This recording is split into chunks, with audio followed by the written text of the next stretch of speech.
नमस्कार दोस्तों, स्वागत है आपका 8 जुलाई 2023 आपकी अपनी फूल पत्ती वाली क्लास में, जिसमें चर्चा करेंगे रोज की तरह करंट अफेयर से जुड़े 10 महत्वपूर्ण सवाल जो आपकी प्रतियोगी परीक्षाओं के लिए काफी महत्वपूर्ण होने वाले हैं।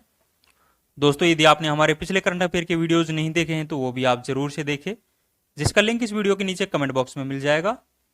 दोस्तों, यदि आप चैनल पर नए हैं तो प्लीज चैनल को सब्सक्राइब करें, वीडियो को लाइक करें और ज्यादा से ज्यादा इस वीडियो को अपने दोस्तों के साथ में शेयर करें।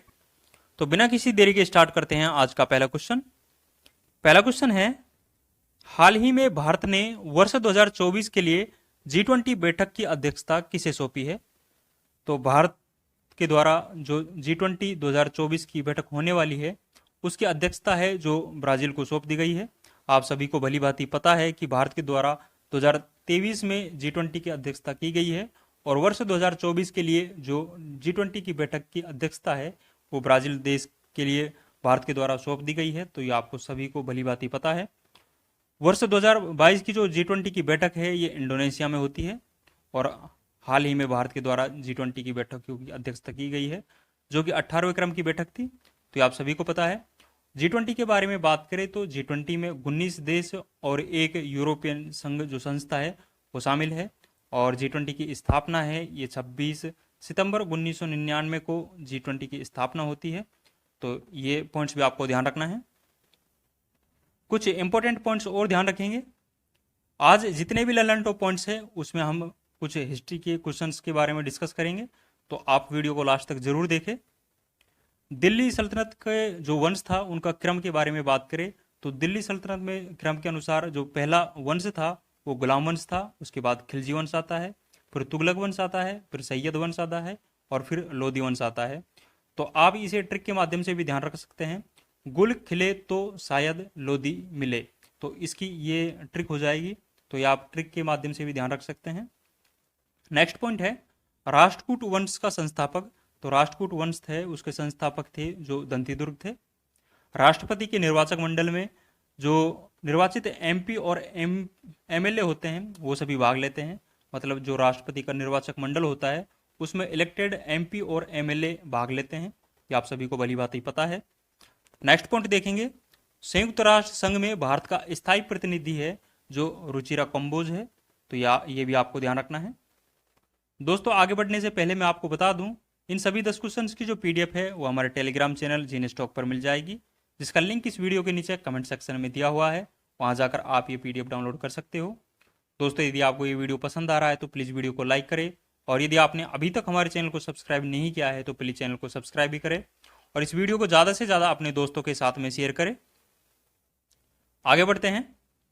नेक्स्ट क्वेश्चन है, हाल ही में FIH हॉकी प्रो लीग का खिताब किस देश की पुरुष टीम ने जीता है?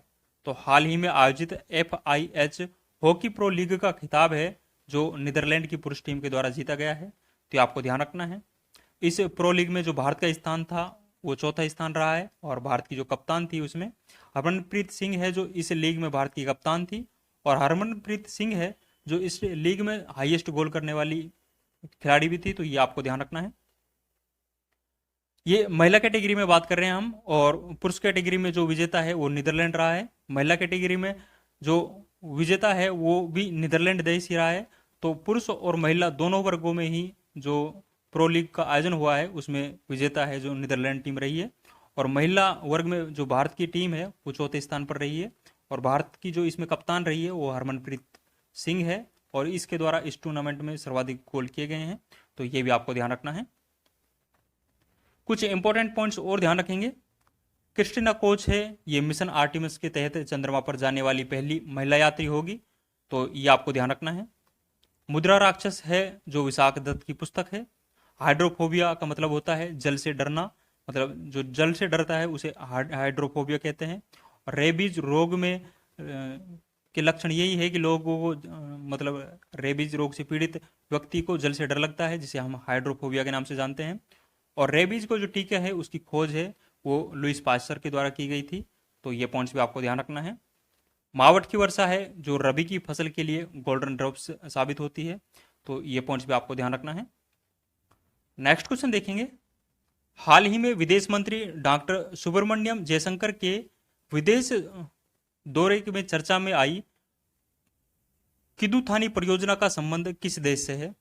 तो हाल ही में विदेश मंत्री डॉक्टर जो सुब्रमण्यम जयशंकर जी है, वो विदेश दौरे पर है। और किदुथानी जो परियोजना है, इसका संबंध है जो तंजानिया देश से है। तो तंजानिया की कुछ 4-5 दिन की यात्रा के लिए जो डॉक्टर जयशंकर जी है, ये गए हुए हैं। तो इनके द्वारा यहाँ पर किदुथानी परियोजना को इसका उद्घाटन किया है। और ये किदुथानी परियोजना है, इसका जंजीबार में इनके द्वारा उद्घाटन किया गया है। और ये जंजीबार है, इसको हम लॉन्ग आइलैंड के नाम से भी जानते हैं। तो ये आपको ध्यान रखना है। इस परियोजना का जो प्रमुख उद्देश्य है, वो पेयजल की आपूर्ति कराना इस परियोजना का प्रमुख उद्देश्य है। और इस दौरे के दौरान जो डॉक्टर सुब्रमण्यम जयशंकर जी है, इनके द्वारा दार ए सलाम नामक स्थान पर जो स्वामी विवेकानंद जी है, इनकी मूर्ति भी स्थापित की गई है। तो ये पॉइंट्स भी आपको ध्यान रखना है। कुछ ललनटो बातें और ध्यान रखेंगे। तांबे का सिक्का है जो दिल्ली सल्तनत में मोहम्मद बिन तुगलक के द्वारा चलाया जाता है। तो ये पॉइंट्स आपको ध्यान रखना है। लनबाना पक्षी अभ्यारण्य है, ये चिल्का झील ओडिशा में स्थित है। 11वां मौलिक कर्तव्य है जो कि 42वें संविधान संशोधन के तहत जोड़ा गया था, जो कि भाग 4 के में शामिल है। और अनुच्छेद 51 के में जो मौलिक कर्तव्य है वो शामिल है। तो ये आपको ध्यान रखना है। ऑप्टिकल फाइबर का संबंध है जो पूर्ण आंतरिक परावर्तन के सिद्धांत पर ऑप्टिक फाइबर काम करता है। तो ये आपको ध्यान रखना है। नेक्स्ट क्वेश्चन देखेंगे। हाल ही में ईपीआर क्रेडिट पाने वाला देश का पहला नगरीय निकाय कौन सा है? तो हाल ही में ईपीआर क्रेडिट पाने वाला जो देश का पहला नगर निकाय है, वो इंदौर बना है। ईपीआर क्रेडिट क्या होता है? इसकी फुल फॉर्म है एक्सटेंड प्रोडक्ट रेस्पॉन्सिबिलिटी, इसकी फुल फॉर्म है। तो इस क्रेडिट को पाने वाला जो पहला नगर निकाय है, वो इंदौर बना है। तो ये पॉइंट्स आपको ध्यान रखना है। कुछ ललन टॉप बातें और ध्यान रखेंगे। रेगुर मृदा है, ये दक्कन के पठार में पाई जाती है। इसे काली मृदा के नाम से भी जानते हैं। और ये कपास की खेती के लिए लाभदायक होती है। तो ये भी आपको ध्यान रखना है। जुते हुए खेत के प्रमाण हैं जो राजस्थान के हनुमानगढ़ से मिले हैं। अपिको आंदोलन है, इसका संबंध है जो कर्नाटका से है। भारत का एकमात्र जो सक्रिय ज्वालामुखी है वो बैरम द्वीप है। और ये अंडमान निकोबार द्वीप समूह में स्थित है। तो ये पॉइंट्स भी आपको ध्यान रखना है। आगे बढ़ते हैं। नेक्स्ट क्वेश्चन है, हाल ही में भारत का पहला वैदिक थीम पार्क वेदवन का उद्घाटन कहाँ हुआ है? तो भारत का जो पहला थीम पार्क वेदवन है, उसका उद्घाटन है जो उत्तर प्रदेश में किया गया है। उत्तर प्रदेश के मुख्यमंत्री योगी आदित्यनाथ के द्वारा इसका उद्घाटन किया गया है। तो ये पॉइंट्स आपको ध्यान रखना है। कुछ ललन टॉप बातें और ध्यान रखेंगे। इबन बतूता है, ये किस देश का यात्री था? तो इबन बतूता है, ये मोरक्को देश का यात्री था। और मोहम्मद बिन तुगलक के काल में ये भारत में आता है। तो ये भी आपको ध्यान रखना है। पानीपत का तीसरा युद्ध है, ये अहमद शाह अब्दाली और मराठों के बीच में लड़ा गया था, जो कि साल 1761 में लड़ा गया था।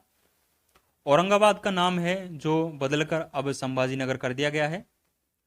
103वां संविधान संशोधन है, ये इसके तहत ईडब्ल्यूएस को 10% आरक्षण दिया जाता है। और संविधान का जो आर्टिकल 15(6) और 16(6) है, इसको 103वां संविधान संशोधन के तहत में इनको जोड़ा जाता है। तो ये आपको ध्यान रखना है। नेक्स्ट क्वेश्चन देखेंगे। हाल ही में महिला सम्मान बचत प्रमाण पत्र योजना प्रारंभ करने वाला पहला बैंक कौन सा है? तो हाल ही में जो ये महिला सम्मान बचत प्रमाण पत्र योजना प्रारंभ की है, ये BOI के द्वारा प्रारंभ की गई है। मतलब बैंक ऑफ इंडिया के द्वारा ये महिला सम्मान बचत प्रमाण पत्र योजना प्रारंभ की गई है।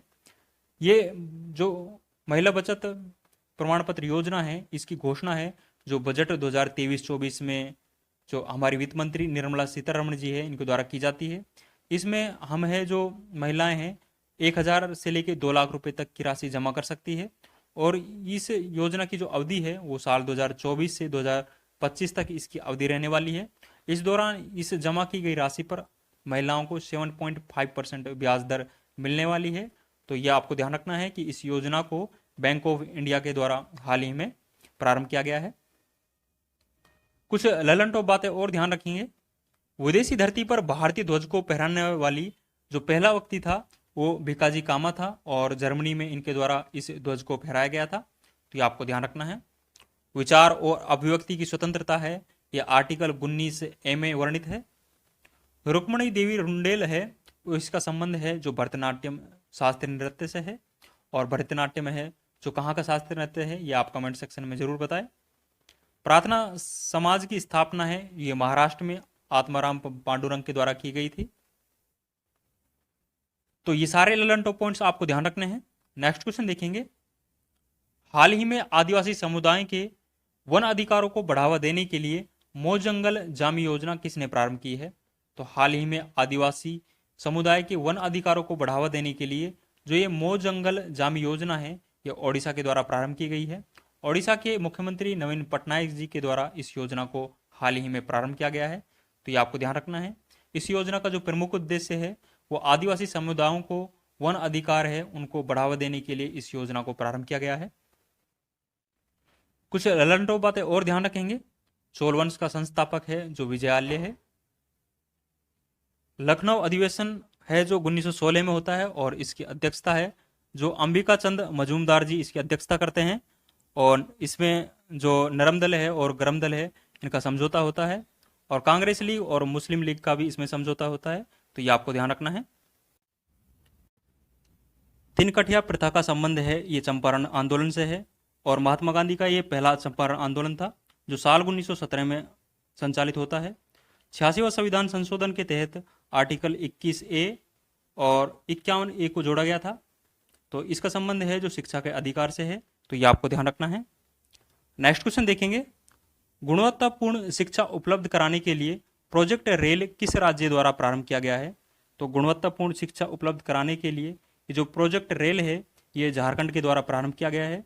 झारखंड का जो खूंटी जिला है इससे इस योजना को प्रारंभ किया गया है, और इसका उद्देश्य है जो इसमें चयनित स्कूल होंगे उन सभी का मूल्यांकन करना इस योजना का प्रमुख उद्देश्य है। इसमें रेल है, इसकी रेल की जो फुल फॉर्म है वो regular assessment for improved learning इसकी फुल फॉर्म है। तो ये पॉइंट्स आपको ध्यान रखना है। कुछ ललन टॉप बातें और ध्यान रखेंगे, बिपरजॉय चक्रवात जो हाल ही में आया है इसका नामकरण है जो बांग्लादेश के द्वारा इसका नामकरण किया गया है। बिपरजॉय का अर्थ है जो आपदा और विपत्ति इसका अर्थ होता है। तो आपको ध्यान रखना है। इससे पहले मोचा नाम से चक्रवात आया था, और मोचा का नामकरण है जो यमन देश के द्वारा किया गया था। तो आपको ध्यान रखना है।